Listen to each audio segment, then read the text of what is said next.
Bienvenue à la table ronde Le pilotage de la performance dans les startups. Je m'appelle Yann Kemener, je suis enseignant-chercheur en contrôle-gestion et responsable du master spécialisé en contrôle-gestion et pilotage de la performance à Brest Business School. Dans un monde sans Covid, nous aurions organisé cet événement en présentiel dans nos locaux de BBS. C'est finalement à distance et par écran interposé que nous partagerons ce moment. Vous êtes nombreux à vous être inscrits. Alors, vous êtes entrepreneurs, financiers, professionnels exerçant diverses fonctions. Vous êtes étudiants en gestion ou élèves ingénieurs. Merci à tous d'être inscrits ce soir. C'est un esprit pionnier qui guide les startups, un esprit fait de créativité, d'imagination et d'audace. C'est aussi une capacité à emmener des financeurs dans l'aventure. Comment s'opère cette rencontre de l'audace créative avec les rigueurs exigeantes de la finance? C'est le projet de cette table ronde que de répondre à cette question pour donner à voir une part de la vie intérieure de ces objets organisationnels particuliers que sont les startups. Je souhaite remercier les différents acteurs qui ont œuvré à l'organisation de cette table ronde. En premier lieu, l'Association des directeurs financiers et contrôleurs de gestion, la DFCG, qui nous accompagne depuis longtemps. Je vais laisser Sylvie Cheftel, représentante pour le Finistère, nous dire un mot de l'association.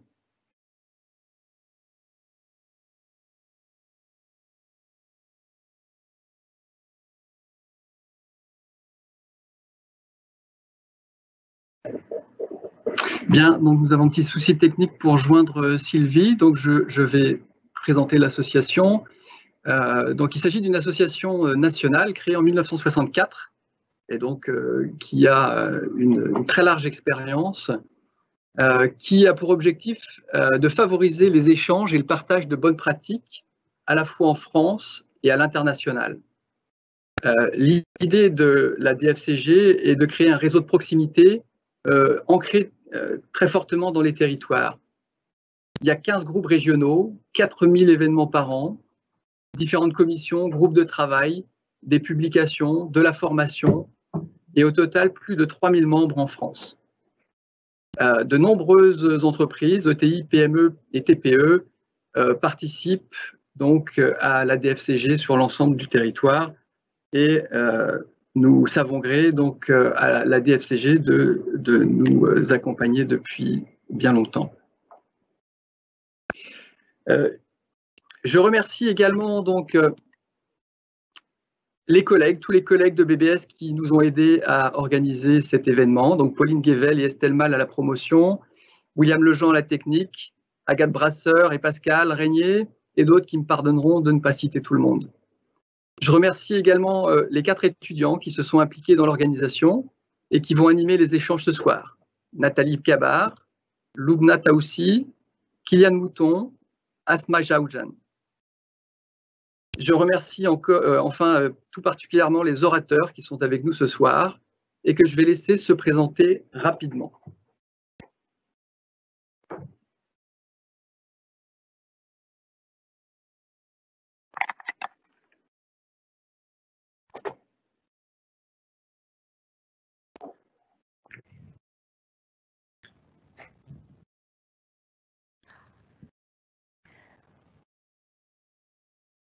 Oui, bonsoir. Je suis Jean-François Leroy. Je suis cofondateur avec mon associé Eric Vallée de la société LV Consulting et Services. Cette société a été créée en 2018, mi-2018, et nous sommes spécialisés dans tout ce qui est géolocalisation et applications mobiles. Et à ce titre, nous avons commencé à commercialiser depuis mi-2019 une solution à destination des collectivités, offices de tourisme, pour tout ce qui est valorisation du patrimoine à l'échelle nationale.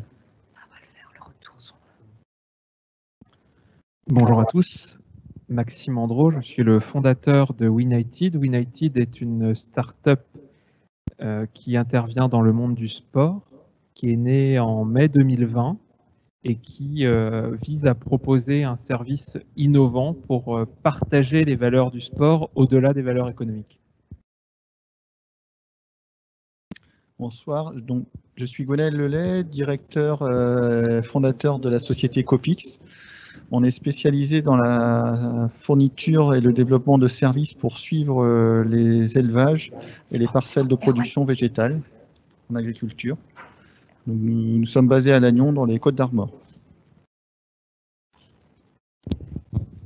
Bonjour, Erwan Leméné, je suis l'un des cofondateurs d'Ecoterie. Excusez-moi, j'étais en train de régler l'enceinte. Voilà, on est une société, nous, spécialisée à mi-chemin entre une fintech et une green tech. Et donc, notre innovation, c'est de faire de l'investissement un peu de manière unitaire dans les arbres. Et voilà, c'est une société qu'on a créée il y a maintenant 5 ans et qui grandit bien avec plus de bientôt 1500 hectares de reboisés et une équipe qui va atteindre les 50 personnes d'ici mi-2021. Bonjour à tous, Alexandre Gallou, moi je suis associé chez Epopée. Epopée, c'est une entreprise d'investissement qui investit dans les territoires sur 3 verticales d'investissement qui sont les startups, les PME et l'immobilier. Sur les startups, on a un fonds qui s'appelle West Web Valley, qui est lié à un accélérateur de startups qui a le même nom, qui fait 35 millions et qui investit dans des startups plutôt dans l'ouest de la France, particulièrement en Bretagne. On a aujourd'hui 18 sociétés en portefeuille. Alors, je suis Frédéric Allot, intrapreneur depuis 7 ans dans un grand groupe de services, donc directeur d'une business unit actuellement d'environ 250 personnes. Et puis, et surtout, je suis aussi business angel depuis plusieurs années en fait auprès de startups dans la région brestoise. Merci. Bonsoir, je suis Nicolas Guérillot et je suis en charge de l'incubateur de start-up basé dans les locaux de Brest Business School. Incubateur fondé en 2006 avec Produit en Bretagne, la CCI de Brest et la CCI régionale. Et aujourd'hui, nous hébergeons entre 4 et 8 start-up selon les périodes de l'année.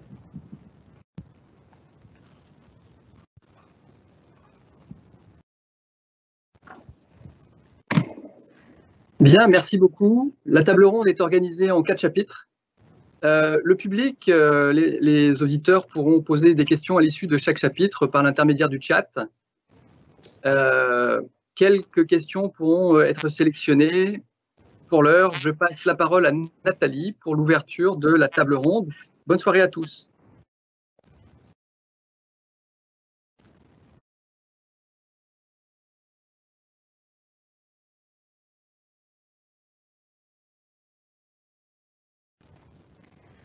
Bonsoir à tous. Nous allons débuter cette table ronde par cette thématique.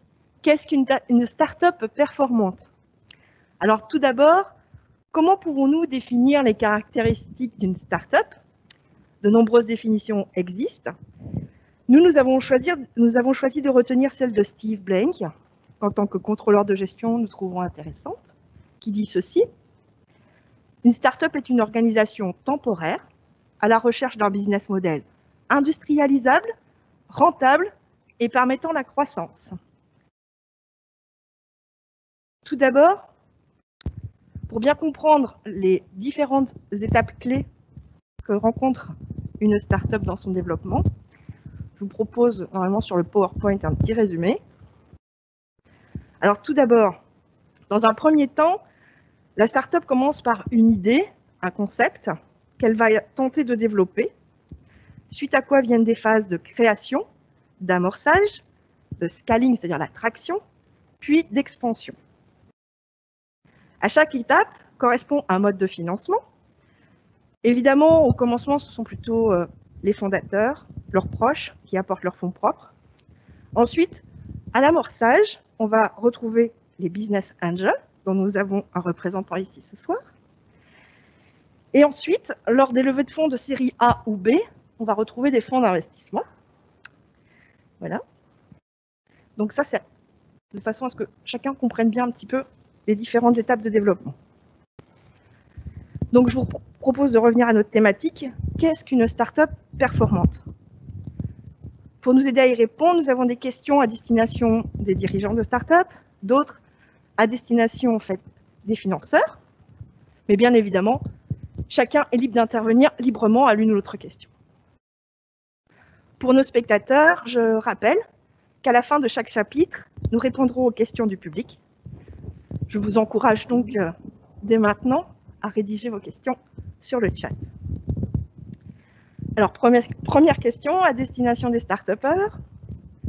Alors, est-ce que la recherche de la rentabilité est une fin en soi pour une start-up? Est-ce que quelqu'un souhaiterait commencer à répondre à cette question? Je veux bien commencer. Oui, merci. Quelques mois d'ancienneté et au moment de la création, la question s'est posée, effectivement, au moment où on a aussi commencé à rencontrer des investisseurs. Je pense que dans l'intitulé de votre chapitre, qu'est-ce qu'une start-up performante? Il y a un mot important, c'est la performance. La performance, c'est la recherche et l'exécution d'une proposition de valeur pour des clients. Et à partir du moment où un client et la proposition de valeur se rencontrent et que la start-up exécute ce pourquoi elle a été créée, alors à ce moment-là, la monétisation peut s'enclencher et la perspective de rentabilité s'opérer. Mais de mon point de vue, commencer par questionner pour dire qu'on veut créer un modèle rentable en temps 1, c'est sans doute passer à côté de choses qui seraient beaucoup plus rentables demain. Tout à fait. On voit qu'on peut peut-être le mettre en rapport avec les différentes phases que rencontre le développement d'une start-up, comme on disait, l'idée, la création, l'amorçage, le scaling, l'expansion. Peut-être que la question n'est pas la même, effectivement, selon l'étape à laquelle on se trouve. Est-ce que quelqu'un voudrait compléter sur ce point? Moi, j'entre dans le vif du sujet directement parce que pour nos auditeurs, on va pas faire des redites de ce qui existe déjà. Pour mettre un peu les pieds dans le plat, je dirais que effectivement, il y a un modèle que vous présentez qui est le modèle classique. Je pense que de toute façon, nos financeurs qui sont à côté, ils sont spécialistes de ça, hein, des business angels et puis ensuite la fameuse les tours de seed, série A, série B, série C. Je pense que c'est un modèle qui existe et qui est quand même relativement bien connu. Là où je mets les pieds dans le plat, c'est que je dis, en fait, est-ce qu'il n'y a pas aussi quelque chose de nouveau maintenant et qui va être un peu disruptif avec cette crise qu'on vient de traverser? On constate quand même aujourd'hui un effet qui est finalement les startups qui marchent bien vont lever encore des montants qui sont encore plus colossaux, voilà. Mais finalement, il y aura peut-être moins d'argent aussi pour les petites startups qui démarrent, parce que les investisseurs ont aussi un peu moins confiance. C'est une question que je pose plutôt aux investisseurs. Est-ce qu'on n'assiste pas aujourd'hui à un modèle, et on voit certains fonds qui se lancent maintenant, où en fait on va chercher la rentabilité très rapidement. Et donc on termine un peu ces modèles, j'allais dire un peu emblématiques qu'on a l'habitude d'utiliser comme mythiques, ouais, où il fallait cramer 100 millions voilà, d'utilisateurs pour avoir des utilisateurs avant de commencer à monétiser, ou comme Blablacar, ou comme tous les très beaux exemples qu'on a en France. Est-ce que ça va être encore possible? Est-ce qu'on va trouver, avec ce qu'on vient de vivre, des financeurs, je pose la question à mes collègues, hein, qui vont financer 100 ou 200 millions d'euros de cash burn avant de commencer à voir la courbe en gire partir? Voilà. Effectivement, avec la situation actuelle, ça risque peut-être de s'accélérer et cette recherche de rentabilité risque d'arriver de plus en plus tôt. Qu'en pensent nos financeurs? Tu veux que je lance? Ouais. Effectivement, bah, juste pour rebondir un petit peu sur quelque chose de classique, mais on dit souvent, on parle de courbe en J, tout simplement. Pourquoi? Parce que les startups ont besoin, quelle qu'elle soit, que ce soit une biotech, quelqu'un qui produit, qui crée un objet innovant, ou plutôt une startup digitale, ce que je connais un peu mieux, ont besoin de créer un produit. Et ce produit, en général, qu'on en produise ensuite une unité ou 45 000 unités, Erwan, il a un site internet qui vend de 10 arbres ou 10 millions, ça lui coûte à peu près la même chose. Donc naturellement, il y a un moment où la startup est en perte, le chiffre d'affaires va permettre de compenser en général cela. C'est souvent la façon dont fonctionnent en général les modèles de startup. Sur ce que vient de dire Erwan, et je partage complètement, et nous sommes investisseurs dans Ecotree, donc je connais aussi la philosophie d'Erwan sur ce sujet, et notamment le fait de ne pas brûler trop d'argent pour lever au bon moment, et je pense que c'est plutôt une philosophie intelligente. Nous, sur la façon dont on a constitué notre portefeuille, en région, s'oppose un petit peu à la façon de faire de fonds parisiens. Erwan a mentionné des fonds qui effectivement vont pousser des modèles extrêmement qui brûlent beaucoup d'argent, qui vont prendre beaucoup de temps avant d'atteindre de la rentabilité, brûler parfois des centaines de millions d'euros effectivement. Nous, la façon dont on a constitué notre portefeuille, c'est plus des startups. Alors Michel Nison, qui est un blogueur brestois, parle de startups cafards, mais c'est-à-dire des startups qui brûlent pas énormément d'argent, qui sont plutôt résilientes. Résultat, on voit par exemple sur la crise, sur les 10 sociétés qu'on a, on a plutôt des boîtes qui passent bien la vague. Alors pour la plupart pas la rentabilité, mais elles sont pas sur des modèles qui se mettent trop à risque non plus. Et je pense que c'est vraiment deux philosophies aujourd'hui. Si on veut être très gros et viser des startups qui se revendent à l'international, etc. Aujourd'hui, on voit vraiment que les financeurs continuent à être là et à proposer des modèles qui vont brûler beaucoup. Honnêtement, on retrouve plutôt ces modèles à Paris aujourd'hui qu'en région, même s'il y en a quelques-uns en région. Et à l'inverse, il y a des modèles de croissance plus pérennes qui, elles, vont brûler de l'argent, mais de façon moindre quand même. Donc on va plutôt vers un investissement raisonnable. Je pense qu'il y a aujourd'hui, on le voit dans le monde du capital risque, il y a vraiment deux écoles qui s'affrontent de plus en plus, avec un clivage entre des investisseurs pro-risque, etc. Et notamment parce qu'il y a eu des fonds qui se sont créés qui sont de plus en plus gros, et je rejoins complètement Erwan. Donc des fonds plus gros impliquent des gens qui doivent mettre des tickets beaucoup plus gros, donc pousser des startups à brûler beaucoup d'argent. Pousser des modèles plus risqués, qui sont des modèles vraiment non rentables au début, qui sont dans le bas, c'est qui vont pousser très bas la courbe en J. Et à l'inverse, peut-être une autre philosophie d'investissement et d'investisseurs qui poussent des modèles moins risqués, voilà, et qui sont des modèles plus résilients.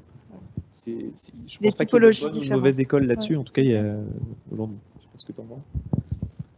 Alors, moi, pour répondre à la question, effectivement, c'est déjà de dire que la philosophie des business angels au démarrage n'est pas forcément une philosophie de rentabilité. Il y a effectivement l'aspect rentabilité qui rentre en ligne de compte, mais la plupart des dossiers qui sont accompagnés sont d'abord des dossiers où on va orienter déjà le fondateur, des dossiers bien ficelés en mode startup, on en a finalement très peu en fait. Sur des dossiers qui arrivent dans les mains des business angels, ce sont pour beaucoup des dossiers où il y a une idée, où il y a un fondateur, et puis à partir de ça, on va l'accompagner sur plusieurs mois, des fois même un an et demi, pour qu'il constitue un business plan qui tienne la route, et puis ce business plan sera présenté, pitché, etc. pour lever des fonds. Et des fonds de business angels, c'est des fonds qui sont à la fois, peut-être il y a une recherche de rentabilité, mais surtout il y a une volonté d'accompagner le créateur sur sa personnalité. Et puis, il y a aussi une volonté de vivre une aventure entrepreneuriale par procuration, en fait. La plupart de ces gens-là, soit sont des anciens entrepreneurs, soit des gens qui sont très proches du monde de l'entrepreneuriat et vivent par procuration. Donc, la rentabilité n'est pas le facteur numéro 1 de financement. Et déjà, on peut rappeler aussi que vous arrivez plus tôt nous, on est à l'idée, en fait. De développement de l'entreprise. Voilà, la plupart on va dire, j'ai pas de chiffre exact, mais entre 70 et 80% des dossiers n'ont pas de business plan quand on les rencontre en fait pour la première fois. En fait, vous êtes dans le bas de la courbe. Nous, on est vraiment en amont des choses, et on arrive, on est quasiment, je ne vais pas dire qu'on est de la love money, mais on est presque de la love money, quoi. Donc parce qu'il y a une dimension d'affect, on le voit bien. Enfin moi, quand on fait des pitchs avec des sociétés, ou des futurs projets en fait, ce qui va décider les personnes à investir, ça va être la personnalité du créateur, et puis derrière l'idée en fait. Si l'idée et la personnalité sont là, naturellement ça va orienter beaucoup plus facilement la décision en fait. Et effectivement, la rentabilité arrive forcément en troisième, mais là on en est bien loin, quoi. Je voulais peut-être repasser un peu la parole aux gérants de start-up, savoir si vous aviez d'autres choses à partager sur cette idée de la rentabilité. Moi, je partage ce que vient de dire Sébastien à l'instant. Donc, en effet, les personnes qu'on trouve à investir dans les projets émergents de start-up, c'est principalement les angels, parce que les capital risques, en fait, ils prennent pas de risque à ce niveau-là. Donc, ils s'appellent peut-être capital risque, mais c'est trop risqué pour eux d'aller intervenir sur des projets, on va dire, des idées et des développements de services. Après, on reste aussi la question de savoir s'il faut atteindre un niveau de rentabilité. La rentabilité, ça permet aussi de prendre quand même un certain gage de confiance pour les prochains investissements, puisque les investisseurs qui vont venir dans un deuxième temps, ils vont investir sur une société qui a montré que son modèle économique était rentable. Et ça, c'est clé dans la phase de développement de l'entreprise. Soit on va chercher de l'argent pour continuer à le brûler et continuer à être déficitaire pendant peut-être X années parce que le produit ne trouve pas son modèle économique ou ne trouve pas son marché, même si on arrive à placer de plus en plus et à avoir des effectifs élevés. Soit on se dit, on a un service, on a une solution qui a montré sa rentabilité. Certes, le chiffre d'affaires n'est pas aussi élevé que ce que pourraient prétendre certains investisseurs, Mais le modèle, il est démultipliable. C'est-à-dire qu'avec de l'argent, en plus, on peut faire croître l'entreprise, puisque son modèle a montré qu'il était résilient. Voilà. Et je pense que la rentabilité, vue du chef d'entreprise, elle est celle-là. Je pense que vue de son expert comptable, je pense que c'est celle-là également. Vue des acteurs économiques en investissement, elle est peut-être différente, parce qu'eux, ils vont vouloir un facteur de croissance beaucoup plus élevé. Maintenant, on ne trouve pas, sur le territoire Grand Ouest, à ce stade, pas trouvé beaucoup de grands capital risqueurs qui étaient prêts à venir en amont de l'amorçage, voire à l'amorçage. Est-ce que Jean-François ? Moi, je dirais, c'est vrai que nous, on est une phase un petit peu d'amorçage. Donc, globalement, ce que l'on a, c'est, lorsqu'on parle de rentabilité, c'est plutôt interne. Même si la rentabilité à long terme, c'est un objectif, en interne, c'est d'être capable d'optimiser et d'utiliser au mieux les capitaux que nous avons en interne, se fixer des objectifs, les atteindre, voir ce qu'il donc de pouvoir analyser et de pouvoir tracer pour pouvoir après ajuster. Et là, lorsque nous aurons des investisseurs qui viendront se joindre, là, on aura réellement mis un modèle en place. Parce que ce qui est important, c'est vraiment de se fixer des objectifs, une méthodologie pour voir comment atteindre les objectifs, même si au final, au début, on n'est pas rentable. Mais l'intérêt, c'est une méthodologie. On se fixe, on analyse, on avance, on ajuste, mais au moins, on a une méthodologie. Et je pense qu'il peut aussi rassurer les investisseurs. Très bien. Bah, merci. Alors, je vais passer la parole aux investisseurs. Peut-être que, du coup, Frédéric, vous pourrez rebondir dessus. Merci Jean-François, parce que ça me permet d'introduire la suite. Justement, comment les financeurs évaluent-ils la performance des startups?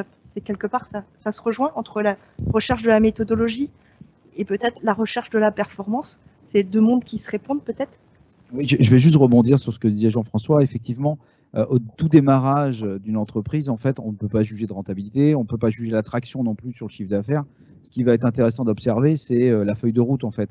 C'est-à-dire, en résumé, il y a une feuille de route qui est posée. Est-ce que l'équipe de fondateurs, est-ce que le fondateur est en mesure de suivre cette feuille de route? Est-ce qu'il tient les engagements en matière de date, etc., de tout ce qui s'est posé? Et c'est à partir de là, effectivement, qu'on va déjà avoir un premier avis, opinion, enfin voilà, sur ce qui se passe réellement. Et à partir de ce moment-là, la confiance va s'installer avec l'équipe opérationnelle et puis les gens qui financent, en fait. Mais effectivement, c'est beaucoup trop tôt pour avoir des indicateurs chiffrés. On est sur du qualitatif, en fait. C'est de dire, voilà, est-ce que la feuille de route qu'on a définie, elle est tenue? Est-ce que les fondateurs vont être en capacité demain de tenir cette feuille de route pendant 5 ans, en fait?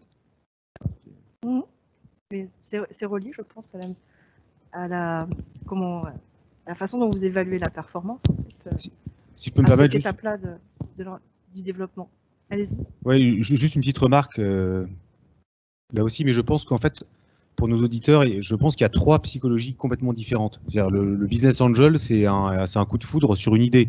Et c'est quelqu'un qui joue au loto, quoi. Il se dit, tiens, ça me plaît, j'aime bien tel numéro, donc je joue. Ensuite, il y a ce que fait Alexandre qui travaille en VC, où là, on est quand même sur des idées un peu abouties, où il y a des tests qui sont faits, où il y a des premières tractions.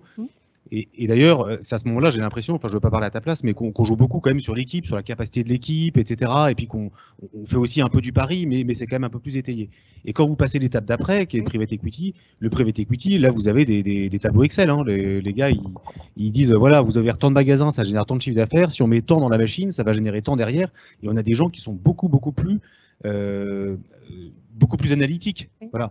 Alors qu'en fait, quand on est au stade BA ou VC, c'est de l'instinctif, quoi. Il faut sentir le modèle, sentir l'idée, essayer de sentir le marché, etc.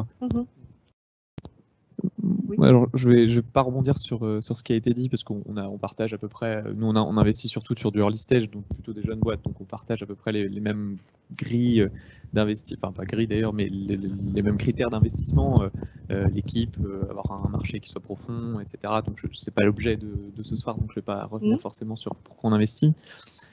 En revanche, ce qu'il faut garder en tête, ça rejoint un peu ce que dit Erwan, c'est que nous, ce qu'on regarde, c'est 2 choses. Il y a d'une part la performance économique, avoir une société qui est capable d'être rentable, et il y a d'autre part la performance du capital. Et la performance du capital, c'est se dire que nous, on cherche certaines sociétés ont des modèles adaptables au capital risque et d'autres ne l'ont pas.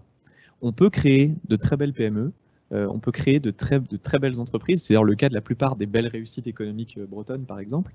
Mais les modèles ne sont pas toujours compatibles avec le capital risque.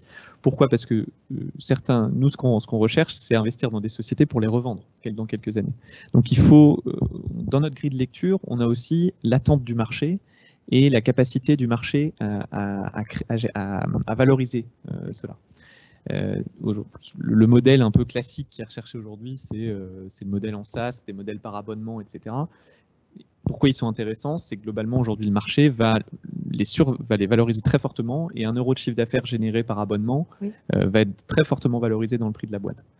Un modèle qui fait du hardware, un modèle qui fait de la prestation qui n'est pas récurrente, c'est des modèles déjà beaucoup plus complexes à appréhender dans la mesure où le marché derrière les appréhendera très différemment, voire en viendra à les considérer avec des grilles parfois de private equity, c'est-à-dire des multiples d'EBE, des résultats nets, peu importe, qui souvent vont les sous-valoriser par rapport au prix auquel on rentre. Alors je rentre un peu dans la technique, mais il faut avoir en tête que l'investisseur a d'une part évidemment tous ces fondamentaux de business, d'équipe, etc., qui sont la base de tout, mais qu'il a aussi en tête cette mécanique de j'achète pour revendre. Combien est-ce que la création de valeur de cette entreprise sera? Ça, c'est assez important à avoir en tête. Merci beaucoup, Alexandre. Je pense que ce propos va clore ce premier chapitre. Je vais d'abord relever les questions du public s'il y en a. Donc, Kylian, est-ce que... Oups, merci. Alors, attendez, je les découvre en même temps que vous. Alors, la performance sous l'angle unique de la performance financière, quid de la performance sociale et environnementale? Très intéressant. Est-ce que quelqu'un souhaite relever la réponse? Moi, je vais répondre juste sur l'axe performance plutôt sociale ou régionale. Donc, j'entends bien donc, ce qu'indique Alexandre, c'est-à-dire que les modes SaaS où il y a des abonnements, récurrences et milliers d'utilisateurs, c'est très bien, mais ça fait travailler finalement que des développeurs qui en général sont dans la société, et les serveurs informatiques, on sait très bien qu'il y en a très peu en Bretagne, voire ils sont à l'étranger. Donc en fait, l'impact économique local n'est pas très fort. Par contre, dès lors qu'il y a un modèle comme on a aujourd'hui chez Copix, où on développe du matériel, c'est-à-dire du hardware, et ben nous, on emploie des gens pour faire ce matériel, on sous-traite à des sous-traitants, on essaye de rester régionaux également, sur le territoire Bretagne.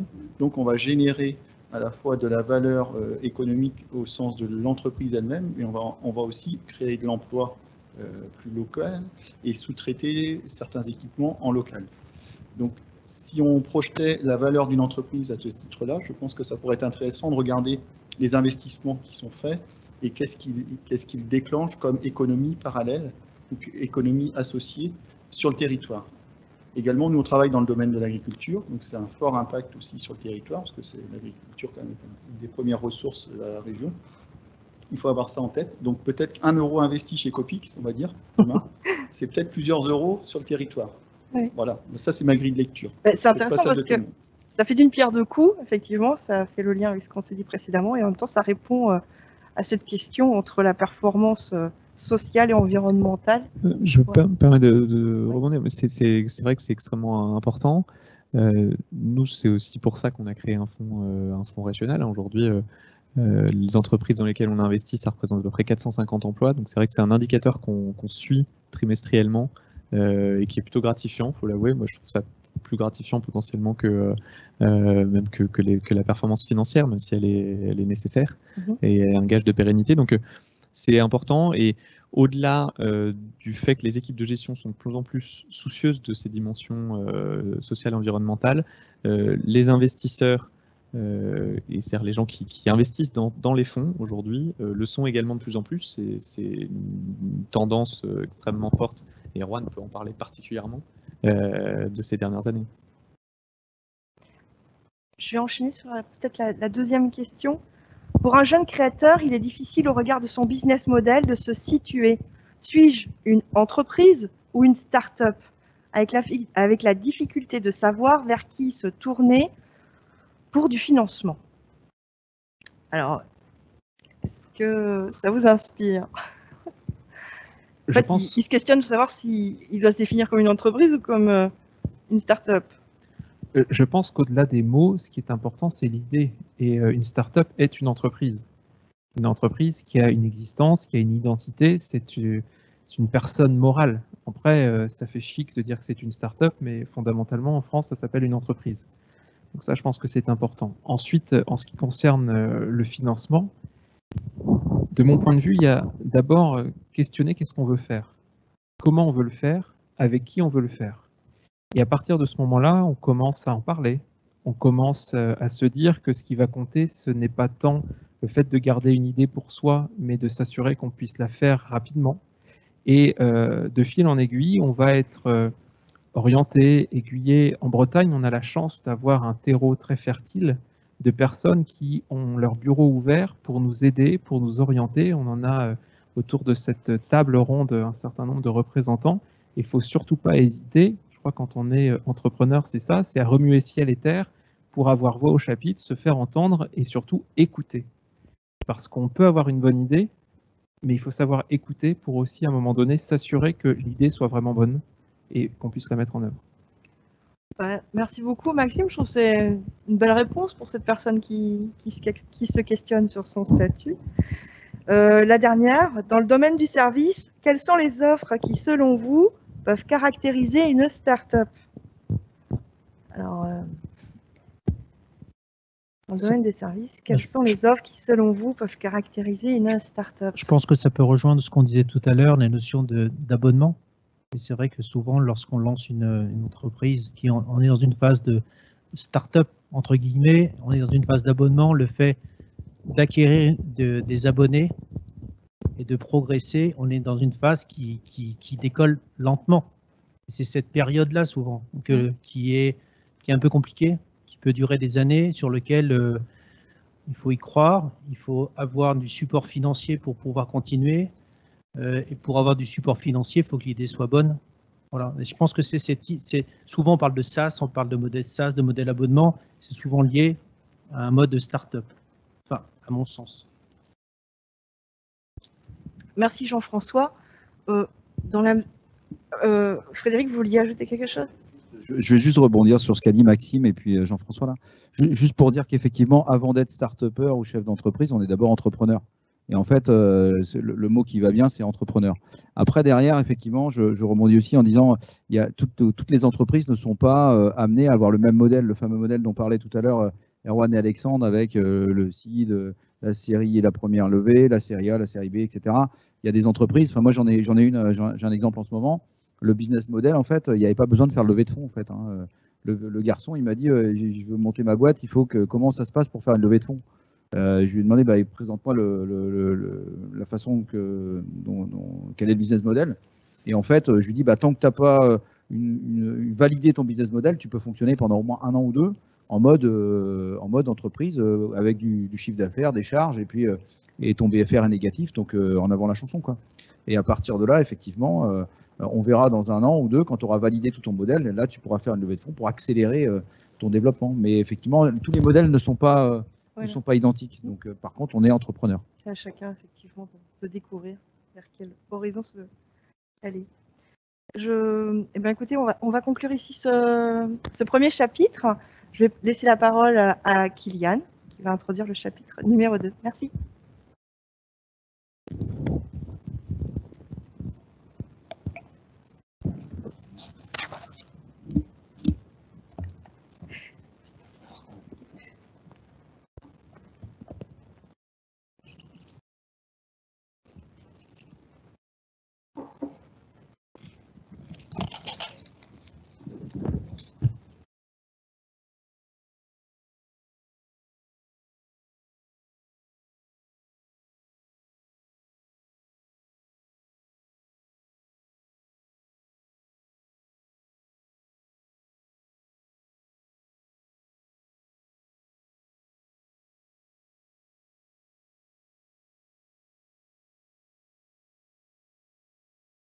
Donc on va plutôt être sur du nominatif, qualitatif, l'usage, Et puis petit à petit, donc quand bien souvent les investisseurs se joignent à l'aventure, en fait, ils vont être en attente de données plus financières, économiques, comptables.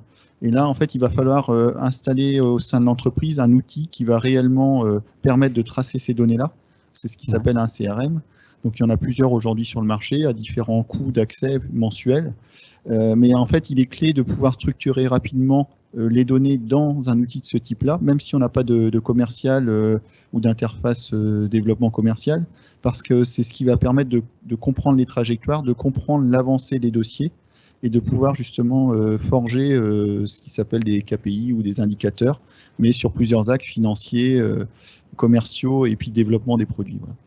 Et ça, je dirais qu'à partir du moment où la société ou le projet commence à commercialiser quelque chose, il faut mettre un embryon de solutions de ce type-là, qu'elles soient en mode SaaS ou en mode sur PC. Ok, merci. Ouais, bah, je termine le tour du coup. Le sujet, à mon sens, qui est le plus important, c'est évidemment qu'est-ce qu'on va mesurer. Ce qui fait la distinction pour moi entre une start-up et une entreprise. Une start-up, elle a besoin de moyens au départ. C'est les fameuses levées de fonds. Et donc évidemment, avec un potentiel de chiffre d'affaires qui est surperformant par rapport à une entreprise normale. Et donc, en fait, initialement, alors volontairement, comme je suis toujours un peu provocateur et que je m'adresse à des contrôleurs de gestion, j'aime bien avoir ce truc-là parce qu'il y a globalement dans le contrôle de gestion, et pour moi ça fit pas du tout avec les startups. C'est pas possible. En fait, le contrôle de gestion, on va monitorer des coûts, alors que quand vous êtes patron de startup, on vous dit tiens, voilà des millions à cramer n'importe comment, en fait de la pub, essayez n'importe quoi, et puis pour essayer de faire de l'acquisition. Donc, alors le contrôleur de gestion, il s'arrache les cheveux quand vous travaillez dans la grande distribution où chaque centime est économisé, franchement, bon voilà. Donc de base, en fait, il y a quand même j'allais dire, un monde qui change. J'allais dire que la startup, ce qui est quand même fondamental, c'est quand même la croissance au départ. C'est en fait, est-ce que vraiment il y a un potentiel, le fameux marché qu'on a imaginé et qui est énorme, est-ce que vraiment on arrive à l'adresser? Est-ce que effectivement la solution répond, ce que tu disais tout à l'heure, à son marché? Et ensuite, après, évidemment, c'est un mot que vous allez entendre plein de fois quand vous êtes start-upper, c'est quel est le coût d'acquisition? C'est finalement est-ce que en mettant des pubs à la télé ou en faisant ou en cramant des millions sur Facebook, combien finalement vous allez réussir à faire croître ça, et combien il faut mettre de fuel dans la machine pour obtenir la croissance obtenue? Et évidemment, le grand rôle de start-upper, c'est de faire baisser ce fameux coût d'acquisition et de faire en sorte qu'il y ait une espèce de viralité qui se crée, et une viralité qui ne soit pas forcément aussi fortement financée qu'au démarrage. Voilà. Comprenez bien, et moi je prends toujours cet exemple parce que j'adore l'exemple des sites de rencontres. Parce que en fait, c'est un peu l'histoire de l'œuf ou de la poule, quoi. Pour créer un site de rencontre, il faut forcément qu'il y ait des gens qui soient inscrits dessus, parce que sinon vous n'allez pas, voilà. Mais en fait, et à un certain moment, quand vous devenez une espèce de référence, je pense à Marc Simontini que pas mal de gens connaissent ici autour de la table. C'est ce qu'il raconte. Il dit au bout d'un certain moment, vous faites payer les gens, et les gens payent parce qu'ils se rendent compte qu'effectivement sur ce site de rencontre ou sur telle application, voilà, ils vont trouver ce qu'ils veulent. Mais au départ, il a bien fallu mettre beaucoup d'argent pour avoir ce fameux coût d'acquisition, pour que les gens aient s'inscrire, sachant qu'il n'y avait pas grand monde à rencontrer au départ, quoi. Merci. Donc pour vous, les personnes qui sont à la charge de la conception, ça reste quand même les start-upers au niveau de, pas forcément dans les outils de pilotage, mais dans la construction des KPI, où il y a des intervenants extérieurs qui peuvent venir vous en complément. Alors, je prends la parole. Deux choses pour répondre précisément à cette question-là. Il y a des intervenants extérieurs au sens où nous, la première chose qu'on fait quand on rentre dans des boîtes, c'est de regarder avec eux les KPI qui suivent. Donc, soit ils suivent les bons, soit on réfléchit ensemble et à quels sont les bons à suivre, ceux qu'on veut suivre aussi, parce que des fois ils suivent pas ceux dont on a besoin nous. Effectivement, comme le disait Erwan, sur les modèles, les principaux KPI au début, c'est plus des KPI de croissance, la croissance mensuelle, le coût d'acquisition, voilà, qui sont des KPI plutôt sur le haut du compte de résultat. Le reste compte moins, parce qu'à la fin on regarde aussi la trésor, qui est l'autre élément hyper important. Donc ça c'est un point. Et sur la création des KPI, moi, alors si je peux juste passer un message, s'il y a des start-upers dans la salle, ne faites pas faire votre business plan par votre expert comptable, qui est la pire erreur et qui est une erreur qu'on voit très fréquemment. C'est-à-dire que j'ai plein de boîtes, et des boîtes de bon niveau, qui m'envoient et qui sont très fiers de m'envoyer leur BP fait par un expert comptable, en disant voilà, vous avez... Et en fait, c'est pas du tout ce qu'on cherche. Moi, ce que je cherche dans un business plan fait par un start-upper, c'est qu'il l'ait fait lui-même. Parce que ce qui m'intéresse, c'est pas les chiffres. Parce que quelqu'un qui vient de lancer sa boîte il y a 6 mois, savoir si Maxime, dans 2 ans, il va faire 2 millions ou 20 millions de chiffre d'affaires, évidemment, ça m'intéresse d'avoir une idée du potentiel, mais 2, 3 ou 4, on en est à ce niveau de marge d'erreur, évidemment, mais probablement beaucoup plus, Maxime. On travaille pour. Et donc, ne faites pas faire ça par un expert comptable, parce que moi, ce qu'on cherche, c'est un Excel avec des hypothèses, et ce qu'on veut, c'est surtout que le business plan soit une espèce soit un plan du modèle que les gens ont dans leur tête, qui partent de la réalité, qui partent de ce qui a pu déjà être fait, qui soit une extrapolation de ça avec quelques hypothèses, et qu'on puisse se projeter et vérifier qu'il y a une cohérence entre ce qui est l'actuel et ce qui va être le futur. C'est ça qui est un petit message qui est important, je pense. C'est important de l'entendre, ce message, parce que moi j'ai eu des expériences pour des premiers prêts bancaires, et il est clair que si je n'avais pas un business plan avec le tampon d'un expert comptable, j'étais jeté. Donc, les banquiers raisonnent peut-être différemment. Voilà, non, mais donc c'est peut-être rassurer aussi, c'est que voilà, je pense que c'est important de rassurer les auditeurs que voilà, il y a d'autres alternatives. C'est ça. Après, à quel niveau? Parce qu'il est vrai que lorsqu'on a besoin de fonds tout au début, on n'a pas énormément de choix pour trouver des associés ou voilà. Donc on est passé par une étape comme ça. Avec la Covid, ça n'a pas été simple, voilà. Mais on résiste. Vous êtes deux à vouloir intervenir, je ne sais pas, Frédéric ou Gonel. Je complète juste, en fait, je pense que dans la trousse du start-upper, il faut avoir 2 business plans, entre guillemets, 2 manières de le présenter. Il y a celui qui va vendre du rêve pour les investisseurs, certainement qui veulent voir des courbes en J.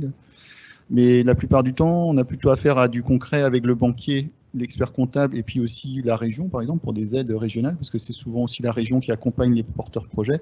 Et eux, ils veulent des business plans qui sont un peu plus dans la réalité du vécu du porteur de projet. Et en fait, s'ils vont placer des financements, ils vont regarder quand même la capacité à tenir une trésorerie. Donc malheureusement, pour Alexandre, je pense que aujourd'hui, je dirais que un business plan fait avec un expert comptable, ou au moins validé par son expert comptable, ou les dispositifs d'accompagnement, les technopoles et autres, peuvent aussi éclairer.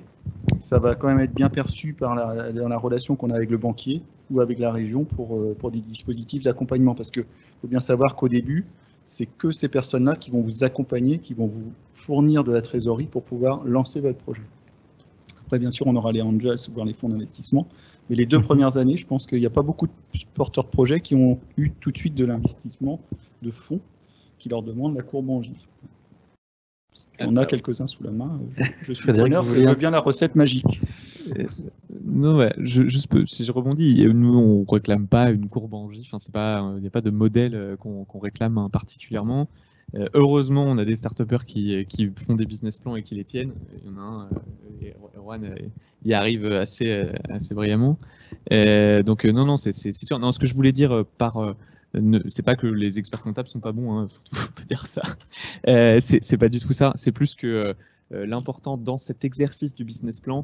Alors, je comprends qu'il y a des institutions qui le demandent comme ça, et c'est tant mieux. Mais en tout cas, vis-à-vis des investisseurs, je parle pour ma paroisse, c'est vraiment l'exercice qui est fait derrière. Et comme on est quand même en train de faire d'un business plan sur des avec des données qui sont extrêmement lacunaires, puisque par définition, on n'a pas vraiment lancé l'activité, le but, c'est surtout d'avoir des modèles Excel qui permettent de faire des simulations de, en fait, si le coût d'acquisition il est 3 fois plus élevé, est-ce que la boîte elle est morte dans 2 mois, dans 1 an, dans 2 ans, voilà. C'est un peu ce genre de choses qu'on fait, des sortes de stress tests. Voilà. Ok. Frédéric, vous voulez intervenir? Oui, juste je rebondis sur ce que disaient Gonel et Jean-François, c'est qu'effectivement, un entrepreneur qui démarre, il va voir une banque, on va lui demander un business plan validé par l'expert comptable avec le tampon, et puis un entrepreneur qui démarre auprès d'investisseurs privés, on va chercher à comprendre son business plan. Même si certains vont demander un peu le tampon et sont un peu, des fois, old school, on va dire, mais effectivement, ce qui va intéresser les investisseurs, c'est le contenu, le fond, en fait. C'est-à-dire de comprendre la mécanique qui l'amène là, parce que de toute façon, on est tous d'accord, Enfin, quand on crée une entreprise, et puis c'est des hypothèses, hein, hypothèse haute, hypothèse basse, ça sort de la tête de l'entrepreneur. Donc, mais effectivement, les deux cas existent et ça va dépendre à qui on s'adresse. Les institutions vont réclamer quelque chose de très formel et les entrepreneurs, enfin les investisseurs vont réclamer des choses plus dans le fond, en fait. Enfin, voilà. C'est juste pour corroborer vos propos. Ben, merci bien. Nicolas, oui. Ouais, juste une petite anecdote. Pas plus tard que cet après-midi, je travaillais avec un porteur de projet. Il découvrait effectivement des tableaux Excel qu'on avait commencé à remplir ensemble sur des prévisionnels de trésorerie. Clairement, il m'a dit ce que je lui avais plus ou moins fait comprendre, c'est qu'en fait, il m'a dit, mais en fait, on peut en faire ce qu'on veut.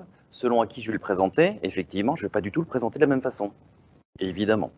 C'est clair que si on va voir un banquier ou si on veut aller voir un investisseur ou si on veut le faire pour soi, on ne va pas mettre les mêmes chiffres. Donc oui.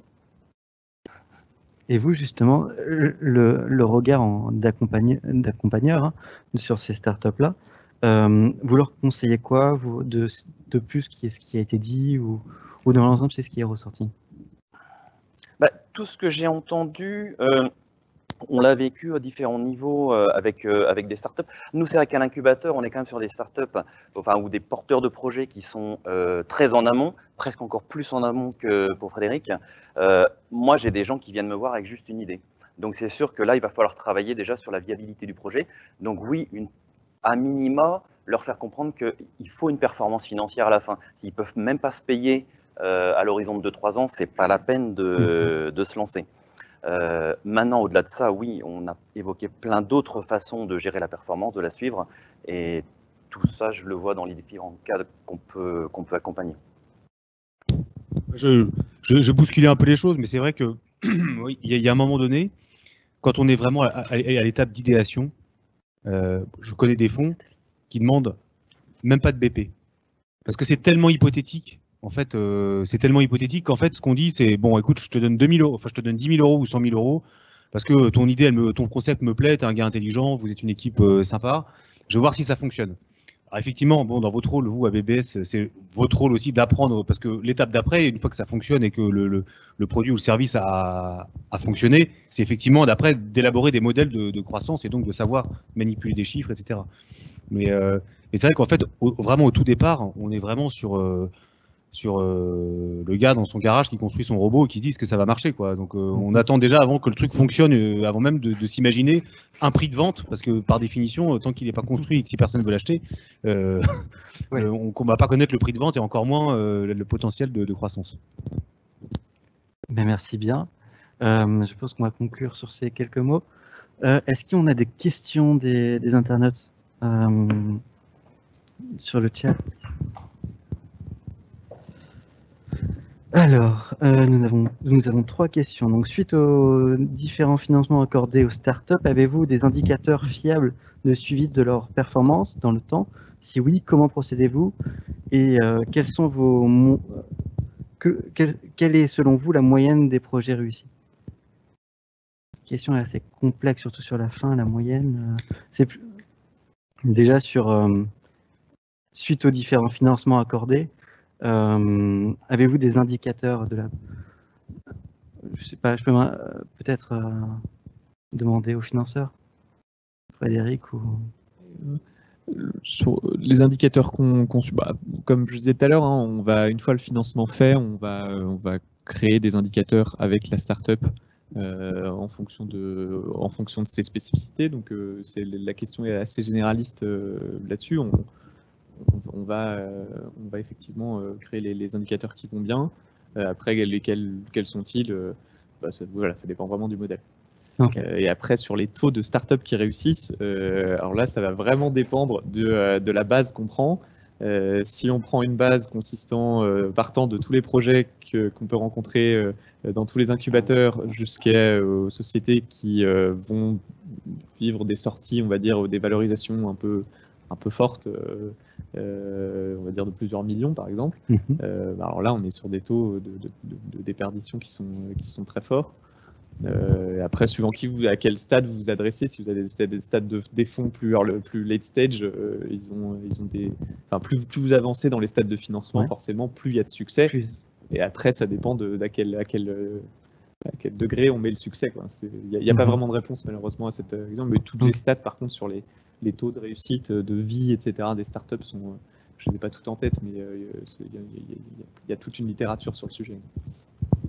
Eh ben, je ne serais pas beaucoup plus performant que mon voisin en disant que, au niveau des business angels, il y a 3 étapes en fait. Mais alors, mettre des chiffres et quantifier, la première étape, c'est la personne, elle arrive, elle nous dit voilà, j'ai un projet. Et à partir de là, on commence déjà à débriefer. Donc déjà, il y en a qui calent déjà dès cette étape-là. Après, vous avez la deuxième étape, c'est celui qui va au pitch, celui qui présente son projet, etc. Et des fois, ça peut s'arrêter là, tout simplement parce qu'il n'y a aucun investisseur d'intéressé en fait. Et il y va. Et puis après, il y a le troisième il arrive à lever des fonds et qui commence à vivre sa vie, et puis qui finit avec un fonds ou en série ABC, etc. Et voilà, maintenant, derrière, mettre des chiffres là-dessus, effectivement, très compliqué. Donc, mais oui, il y a de la perte en ligne, ça c'est clair. Merci bien. La deuxième question rebondissait sur un des échanges qu'il y a eu sur un business plan fait par un expert comptable, ok. Pas fait par un expert comptable, ok, mais le dirigeant a besoin d'un accompagnement, genre un DAF. C'est une question plus peut-être pour les start-upers. Qu'est-ce que vous en pensez, vous Pour démystifier le truc sur les experts comptables, je peux parler pour Alexandre, mais je pense que, en fait, il n'y a pas de bonne ou il n'y a pas de mauvaise réponse. Je pense que les hypothèses de croissance, c'est clairement le fondateur qui peut les donner, parce que l'expert comptable, il a une case Excel. Si on lui dit c'est 10% de croissance mensuelle, bah, lui, il fait égal la case que vous avez sélectionnée, et puis il va tirer son trait, quoi. Voilà. En revanche, l'expert comptable, je pense qu'il est utile pour éviter des erreurs un peu de débutants, d'entrepreneurs qui ne savent pas quelles sont les cotisations sociales, qu'à un seuil de certains employés, bah, il y a des cotisations pour la formation, qu'il y a une CFE à payer tous les ans, que le taux d'IS varie en fonction de votre résultat, etc. Donc, je pense que tout simplement, moi j'ai vu des BP aussi de collègues, ou voilà, etc. Le gars il dit bon bah lui il est payé 2000 € par mois, il met 2000 € dans la case.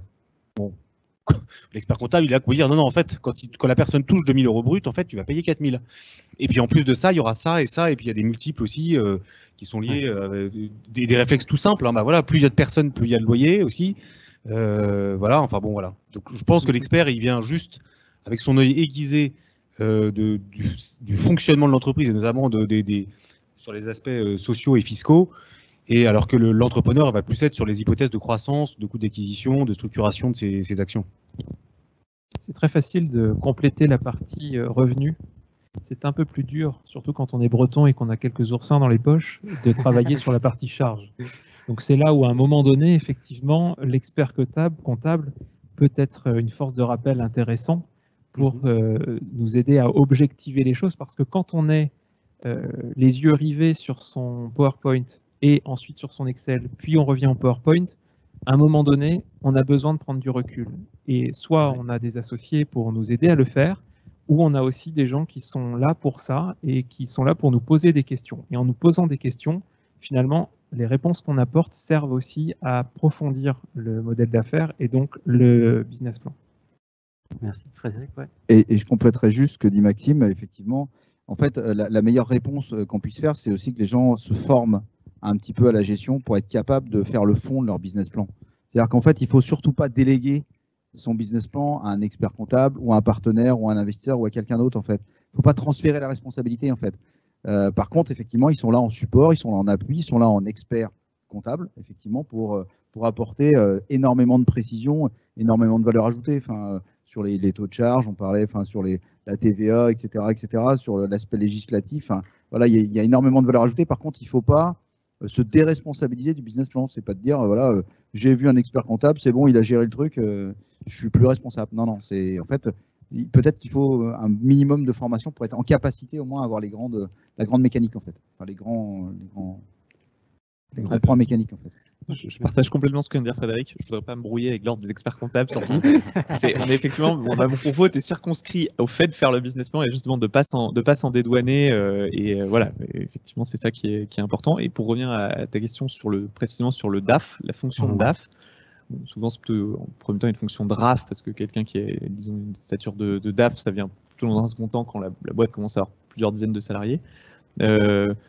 Je n'ai pas forcément de religion sur ce sujet. Je pense que c'est important Et ça tombe bien parce que c'est des études que la plupart des internautes font, mais c'est important d'avoir des gens d'avoir un bon comptable, un bon suivi des coûts dès le début et de mettre en place les KPI dès le début, même s'il ne faut pas que ça prenne trop de temps non plus, parce que ça peut facilement prendre beaucoup de temps. Et après, pas trop tard, avoir quelqu'un qui le fait. Et alors, il y a le système de DAF à temps partagé qui marche quand même plutôt pas mal. Nous, beaucoup de nos boîtes ont embauché quelqu'un à temps partagé, parce qu'avoir un DAF à plein temps, c'est pas toujours utile. Et puis après, il y a certaines boîtes qui ont internalisé cette fonction et ça marche très bien. Peut-être Erwan, tu peux en dire un mot. Terminer là-dessus, effectivement, moi, je suis entièrement d'accord. Ça dépend de la croissance de la boîte, de l'utilité que vous avez. Les DAF aussi, aujourd'hui, ils font pas mal de ressources humaines, donc tous les contrats aussi, enfin voilà, toutes les fonctions un peu administratives. Et puis très vite se pose la question de choses qu'on n'imaginait pas, mais moi je m'en suis rendu compte récemment. La gestion des congés, tout ça. Quand on est cofondateur, on est au four et au moulin un jour et nuit, on se pose pas la question des congés, mais quand vous commencez à avoir des salariés, il faut gérer ce genre de fonction-là. Bah, voilà, là aussi, le DAF peut être utile. Voilà. Peut-être juste pour terminer, j'allais dire...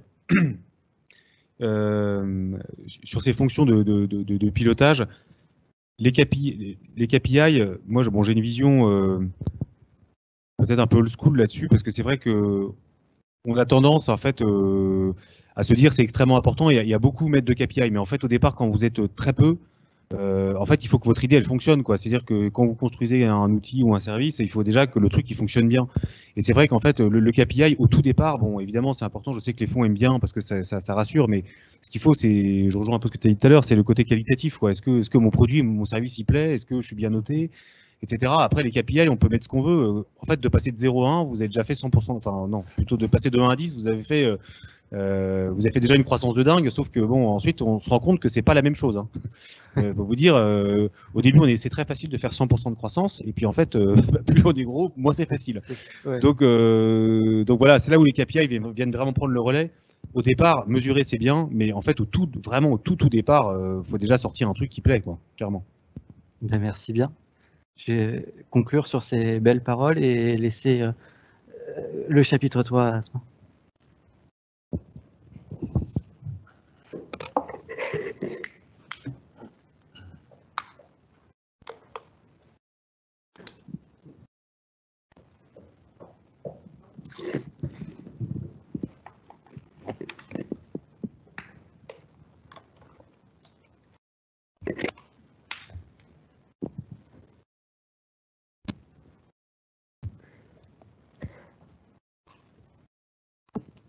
Bonsoir tout le monde. Merci Kylian pour ce deuxième chapitre. Maintenant, on enchaîne avec un troisième chapitre. Et en fait, notre chapitre sera sur l'impact de la recherche de financement dans le pilotage des startups. Et pour commencer, ma question sera orientée plutôt vers vous, les start-upers. Donc, on aimerait bien savoir quelle est l'influence des financeurs sur le système de pilotage des startups. C'est-à-dire, est-ce que ces financeurs demandent plutôt des reporting, leurs souhaits? Alors, le premier point, déjà, c'est quand on va chercher des financements, en général, on va nouer un accord avec ces financeurs, ouais, qu'ils soient angels ou fonds. Donc, en fait, ce qu'on va établir, c'est ce qui s'appelle un pacte d'associés. Et en général, si c'est bien fait, ce pacte d'associés décrit la relation que souhaite avoir le financeur avec son entreprise. Et donc va mettre des jalons, alors ça peut être sous forme de comité, ça peut être sous forme de reporting, et bon voilà, d'un point de vue général, c'est-à-dire que ça c'est un document juridique, contractuel, et il ne va pas détailler beaucoup de choses. Par contre, selon la relation qu'on établit avec ses associés, en fait, ils vont être en demande de différents types d'informations. Il y a des gens qui vont être beaucoup plus centrés sur l'activité de l'entreprise, le qualitatif, etc. Ouais. Et souvent, chez les associés, il va y avoir des personnes qui sont issues soit du monde de l'entreprise, soit du monde de la finance, et qui vont être en attente d'indicateurs donc plus techniques, on va dire, liés à la stratégie d'acquisition, aux coûts récurrents, aux frais généraux. Voilà. Après, pour moi, aujourd'hui, dans ce domaine-là, c'est assez ouvert. Je ne suis pas sûr qu'il y ait des choses qui soient vraiment établies ou écrites, et que la relation, elle se fait voilà, selon aussi les capacités de l'entreprise ou de son dirigeant ou de ses associés à réaliser. Par contre, ça peut mériter peut-être une formalisation, parce que bien souvent, il y a certains indicateurs, s'ils ne sont pas suivis, bien sûr, la vision, elle est que parcellaire. Ouais. Et donc, ça peut donner lieu à des surprises si on reste sur des choses un peu informelles. Donc, je pense que la relation associée avec le dirigeant, c'est celle qui établit en fait le lien de confiance, le lien de direction et aussi le lien de récurrence d'informations qu'il faut fournir. Voilà. Nous, chez Copix, on fournit mensuellement des tableaux d'indicateurs et voilà. Et on fait à chaque fin de mois. D'accord. Est-ce qu'il y a quelqu'un d'autre qui souhaite prendre parole? Ouais. Je suis beaucoup plus en amont que mes collègues. Donc, il y a une chose qui est importante pour moi, c'est avec les investisseurs qui me font confiance et qui font confiance au projet que je porte, c'est de nouer une relation, je ne vais pas dire quotidienne, mais en tout cas une relation de proximité pour partager avec eux chacune des étapes du projet et l'avancée. Ouais. Et de ce fait-là, quand on est amené à se parler, quand on est amené à échanger, alors il y a une forme de compte-rendu qui s'opère d'une certaine manière, qui est souligné, effectivement, comme tu disais, par un document un petit peu plus formel, à échéance mensuelle, échéance trimestrielle, où là, on se pose un petit peu plus pour prendre du recul, questionner, interroger, toujours dans cette logique un petit peu de maïeutique qui est faite entre l'investisseur et le porteur de projet. Donc, au-delà des documents, de mon point de vue, un investisseur veut aussi être embarqué dans l'aventure à laquelle il a souscrit en faisant confiance à un porteur de projet.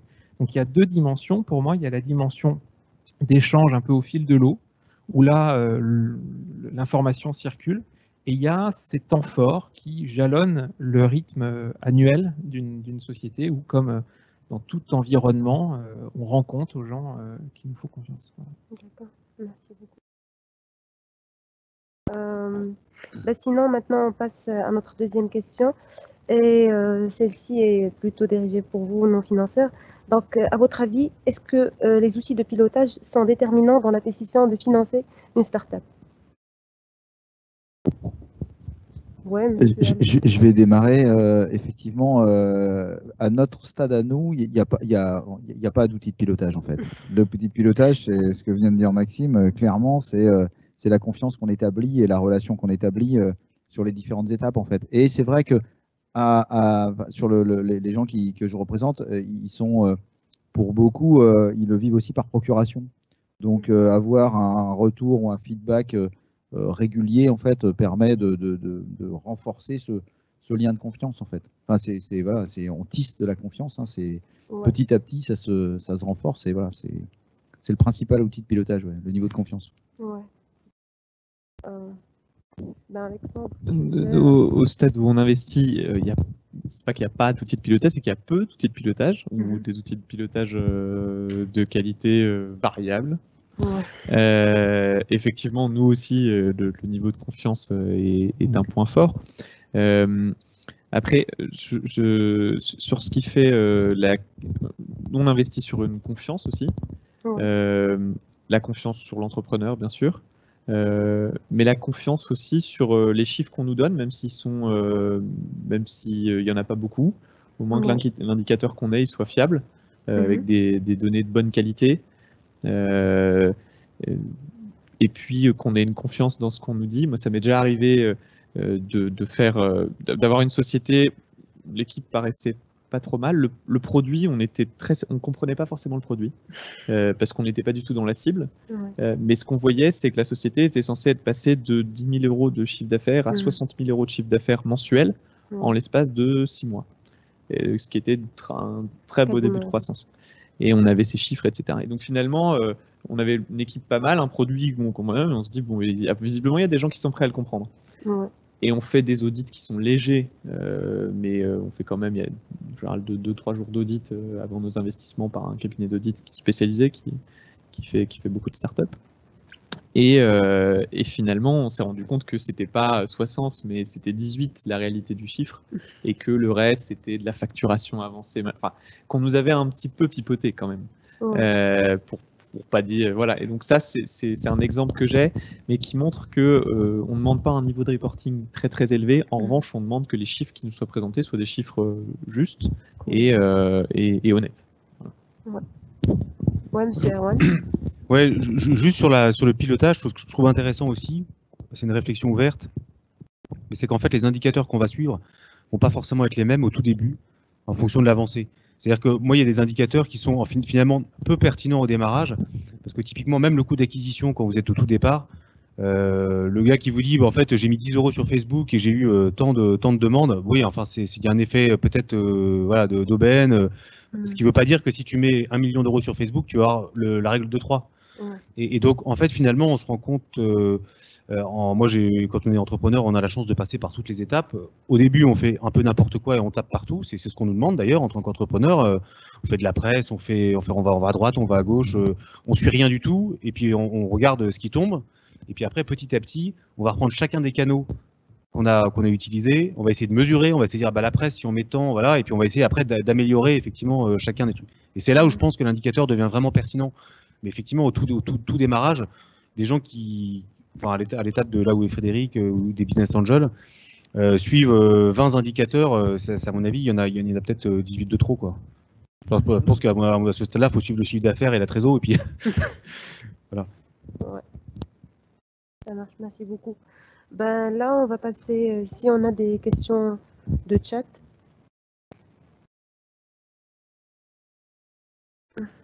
Merci.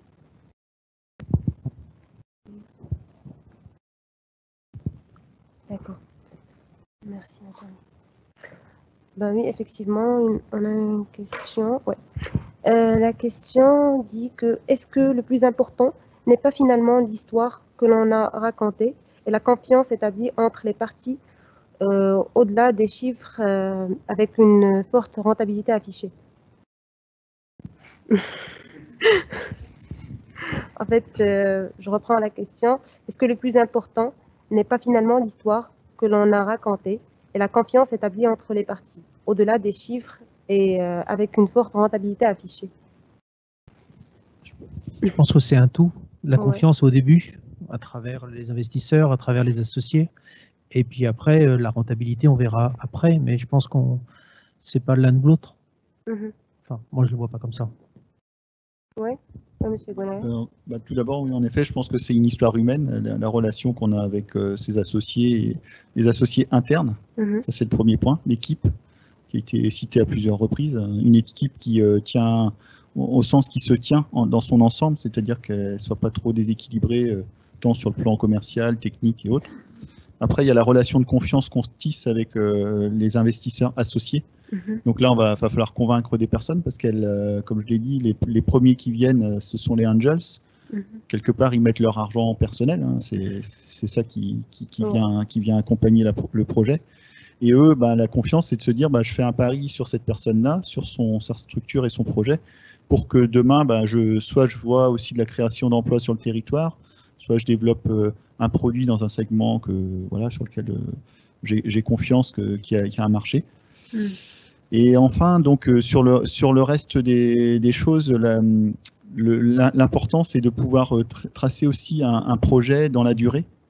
Et la rentabilité, de toute façon, à un moment, il faudra qu'elle vienne parce que ces investisseurs qui sont venus au tout début vont peut-être pas remettre quand ils vont voir que le projet, parce qu'ils ont déjà investi de l'argent personnel. Et les suivants qu'il va falloir convaincre, eux, ils vont vouloir voir de la rentabilité.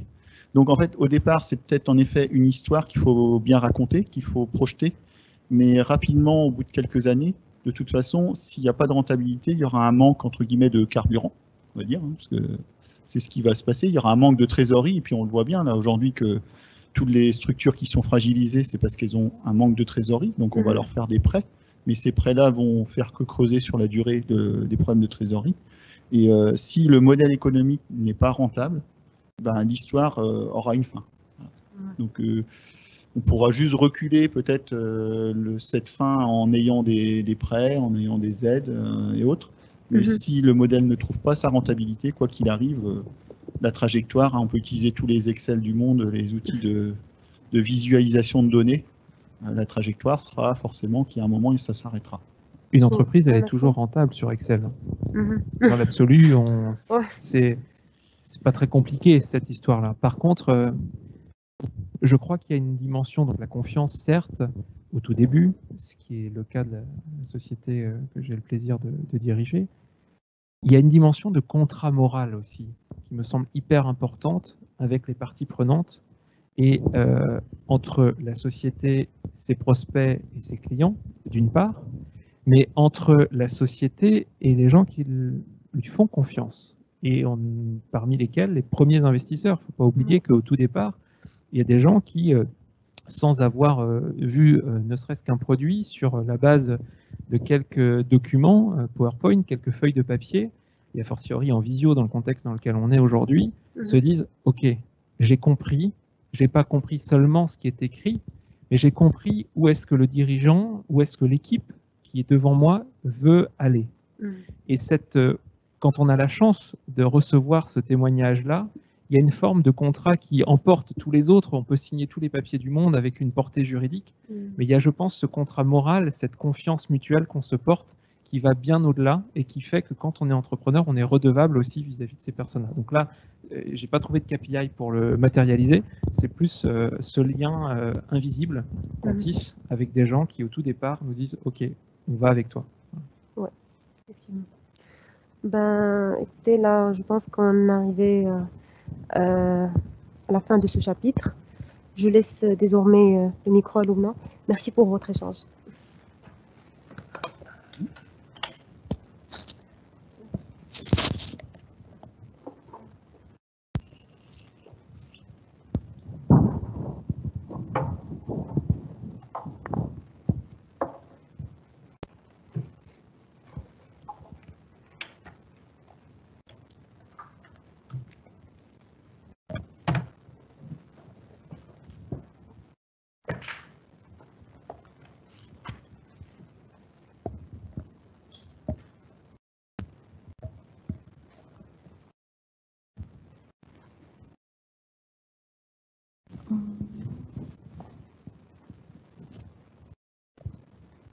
Alors bonjour à tous, orateurs et audience.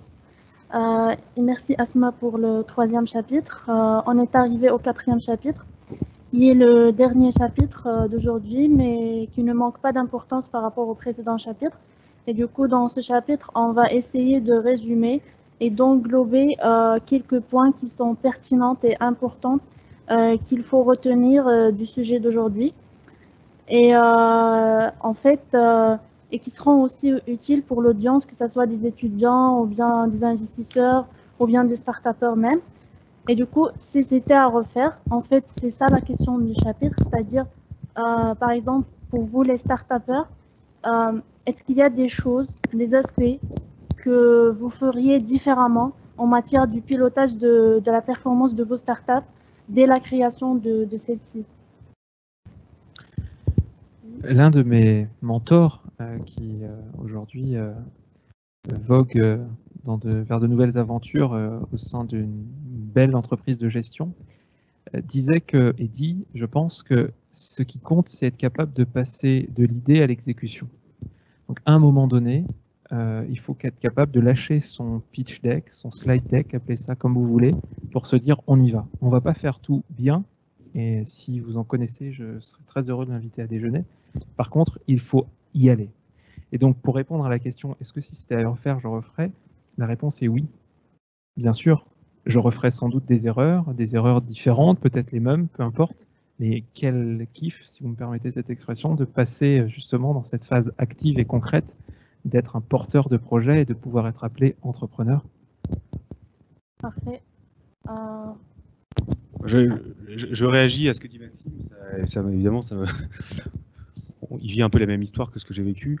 Peut-être une anecdote, mais c'est Maxime qui me l'a inspiré. En fait, on a un autre copain entrepreneur. Je dis ça aussi un peu pour choquer les auditeurs, mais qui dit en fait, si vous êtes premier de la classe, vous n'êtes pas fait pour être entrepreneur.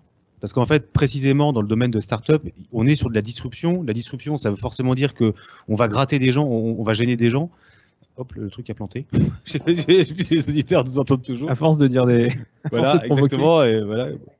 Ils ont été hackés. Le système, Erwan. T'es allé au bout de la disruption du système.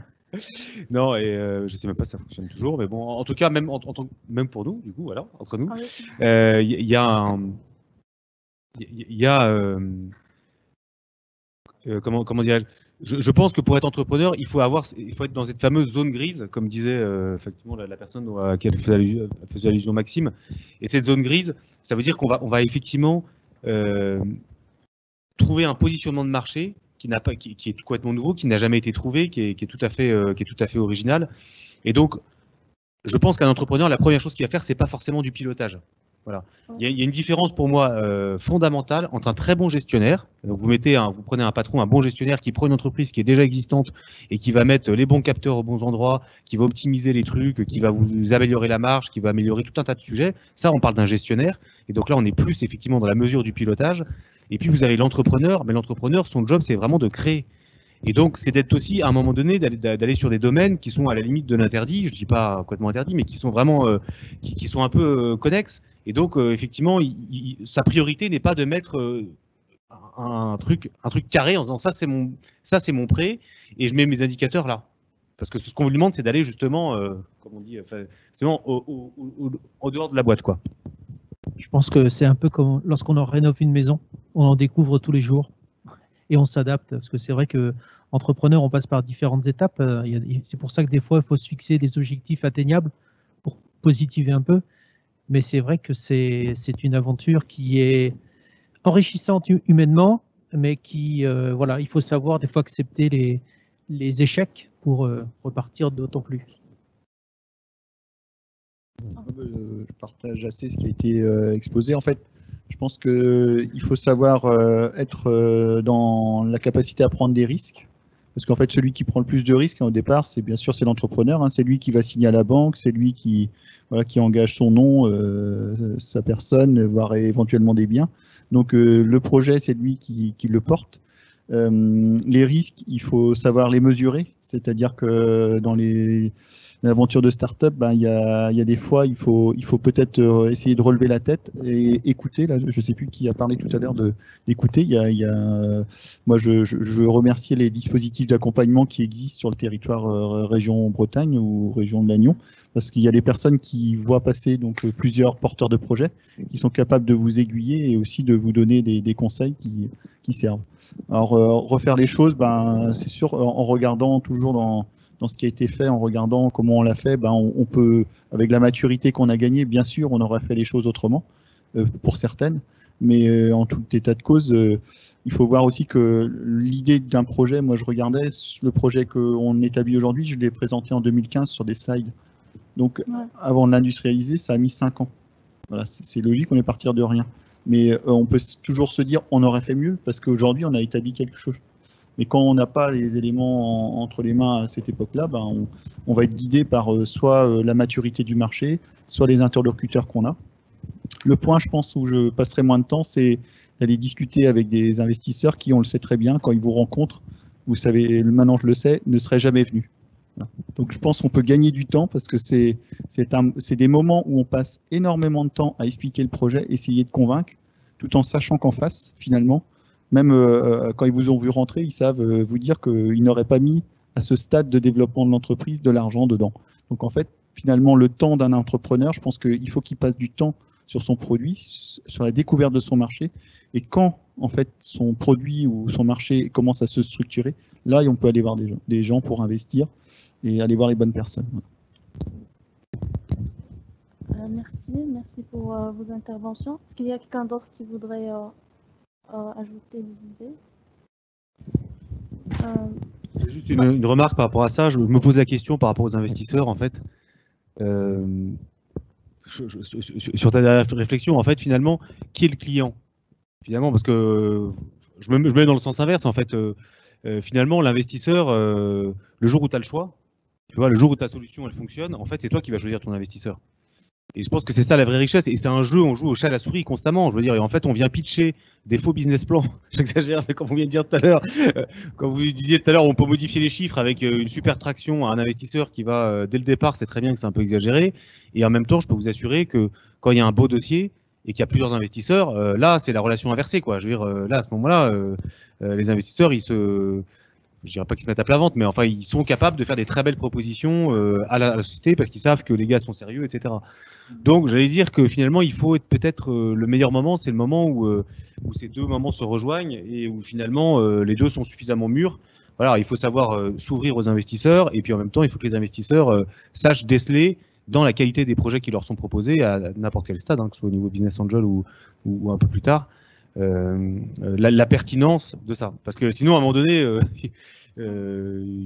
voilà, on va toujours essayer il y a toujours des frustrations et... Oui, moi, je partage ce qu'a dit Erwan. Effectivement, sur les beaux dossiers, faut être enfin, nous-mêmes, on doit souvent se vendre et être en compétition avec d'autres fonds. Enfin, ça arrive assez régulièrement. Bon, on peut se différencier de différentes façons. Il y a évidemment les conditions d'un deal, ça c'est le cas. Et puis il y a aussi tout ce qu'on peut apporter par ailleurs. Nous, bon, on a l'accélérateur Westweb Valley avec plein de choses dedans que je ne vais pas développer là, mais c'est partie des choses qui sont des extras en plus de cet apport financier qui sont assez importants. Donc ça c'est plutôt clé. Et par rapport à ce qu'a dit Gwenaël, effectivement on peut passer, je pense que les start-upers et certains ils passent du temps à aller voir des investisseurs. Néanmoins c'est rarement, c'est pas vain, je pense. Nous on a financé énormément de sociétés qu'on avait vues à des stades beaucoup plus jeunes. Et effectivement, pour beaucoup, il y avait pas encore de traction. Voilà, certaines ont pivoté, elles n'avaient pas trouvé leur marché. Je pense à 2-3 que je peux suivre qui ont fait une certaine mutation et qui à un moment donné ont eu un début de quelque chose. Et le fait de les avoir connus, de savoir où ils en étaient, d'être capable de mesurer le chemin parcouru, et ben c'est quand même assez important. Et puis bon, en plus quand les startups viennent voir assez jeunes, on n'est pas avare de quelques conseils et qu'on essaye d'être les plus pertinents possibles. Voilà. Alors, vous étiez tous d'accord que la prise de risque et l'adaptation sont parmi les compétences clés pour se lancer dans une startup. Et dans ce sens, pour vous, quelles sont les autres compétences ou bien les autres connaissances ou bien qualités qu'il faut avoir, mais surtout en matière de pilotage de la performance pour piloter une startup selon chaque phase peut-être. Et je commence par vous, Monsieur Guerriot. Est-ce que, selon votre expérience, quelles sont les compétences clés qu'il faut avoir pour s'occuper de la pilotage de la performance d'une startup? Compétences clés, c'est pas évident. Quelqu'un tout à l'heure disait, effectivement, moi je me rends compte, il faut déjà avoir un minimum de connaissances en gestion. Donc déjà, ça m'arrive de former des gens à du B à bas, c'est-à-dire déjà savoir lire son bilan. On parlait d'aller voir ou pas un expert comptable, à un moment donné, il faut être quand même capable de parler le même discours. Donc il y a une grosse phase parfois de montée en compétence sur comment fonctionne un contrôle de gestion, quels sont les grands équilibres financiers. Voilà. Alors on peut le trouver à un moment donné en recrutant un RAF, mais c'est quand même bien que le porteur de projet sache à peu près lire ses propres documents financiers. En termes de compétences sur le pilotage, voilà ce que je pourrais dire. Parfait. Moi, je vais rebondir sur ce que dit Nicolas. Et effectivement, c'est ce que je disais tout à l'heure, un minimum de gestion, mais d'ailleurs, c'est ce que pratiquent les CCI, c'est ce que pratiquent beaucoup d'institutions, à former les personnes au minimum légal, entre guillemets, en matière de gestion, etc. Et puis après, il y a une deuxième compétence qui n'est pas forcément donnée à tout le monde, c'est le bon sens, en fait. C'est-à-dire qu'à un moment donné, quand on est en démarrage d'entreprise, au tout démarrage, en fait, le bon sens, c'est pas mal aussi. Hein.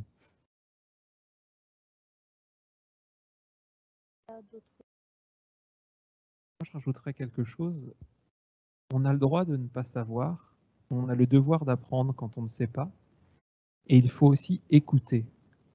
Quand on pousse la porte d'un bureau pour poser une question, il faut être disposé à écouter la réponse qu'on va nous faire, qu'elle plaise ou qu'elle plaise pas, mais en tout cas qu'on en fasse quelque chose. Effectivement. Je partage, je pense que au-delà des qualités de gestion, etc., de connaissances, c'est surtout la capacité à bien s'entourer. de gens compétents, que ce soit un expert comptable compétent, un RAF compétent, et voilà, enfin, c'est hyper important d'être assez humble sur ses limites en la matière. Alors, s'il n'y a pas d'autres interventions, je vous propose de passer aux questions du public. Il y en a? Alors, il y a une question. Est-ce que vous avez des exemples croustillants d'erreurs, échecs et réussites de start-up? Donc ça, c'est pour les fonds, en fait. Je vais commencer par un exemple de la semaine dernière. Ouais, croustillant. Et ça rebondit sur ce que disait Erwan tout à l'heure, c'est que des fois, il y a des très beaux dossiers. Il y a une structure qui cherchait ce qu'on appelle un bridge, c'est-à-dire qui cherchait à faire un pont entre deux levées de fonds. Elle cherchait 200 000 € et avec uniquement des business angels, elle a quasiment collecté 480 000 €. Donc, elle a fait presque 2 fois et demi son bridge, tout simplement parce que le dossier, il a 2 ans d'expérience, il y a des choses qui se passent très très bien et elle pouvait faire le tri. Et pour le coup, elle a pris tout le monde, mais elle a eu 2 fois et demi ce qu'elle cherchait. Donc, ouais, il y a des très très belles réussites.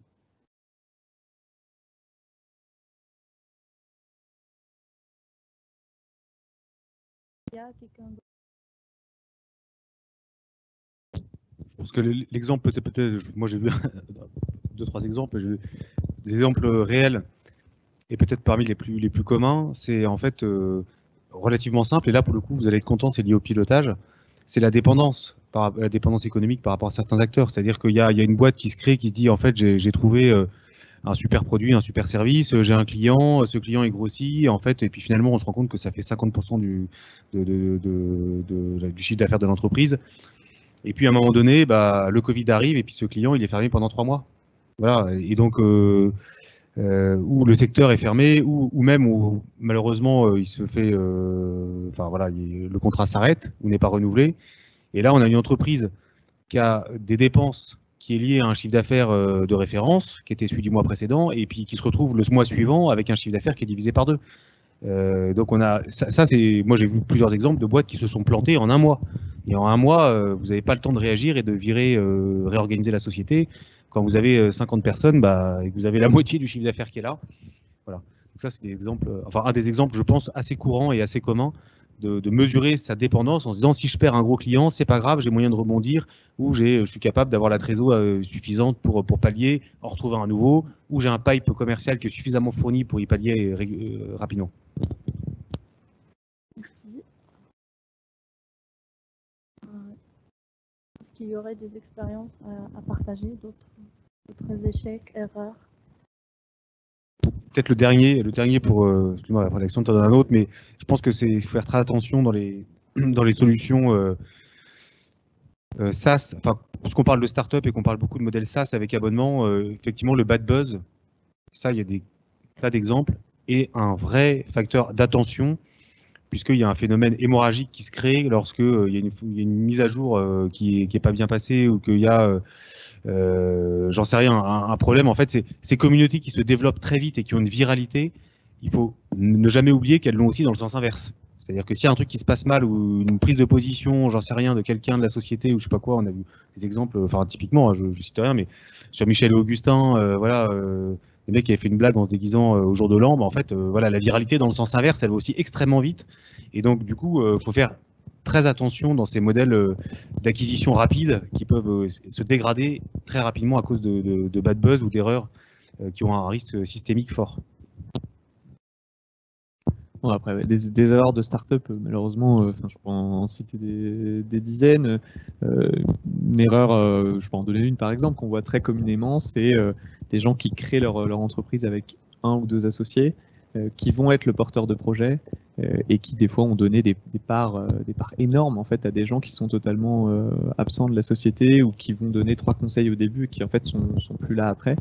Et ça, c'est des erreurs qu'on voit assez communément, et avec des dilutions du coup de dirigeants des fois très fortes à des stades où même avant que les business angels n'arrivent, qui sont un peu dramatiques, parce que finalement on a des gens qui créent la valeur et qui vont se retrouver à des niveaux de détention de capital très très faibles. C'est assez commun. Merci à vous tous. les 15 minutes du chapitre sont écoulées et du coup, je vous remercie pour le partage de vos expériences, chacun de son côté. Du coup, je passe la parole à Yann pour conclure.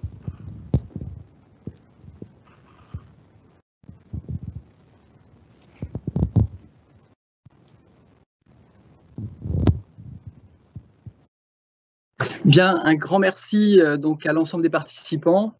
J'espère que la table ronde vous aura été profitable. Vous nous excuserez les petites approximations, c'était une première pour nous. Donc nous vous quittons en vous suggérant quelques lectures pour prolonger les débats.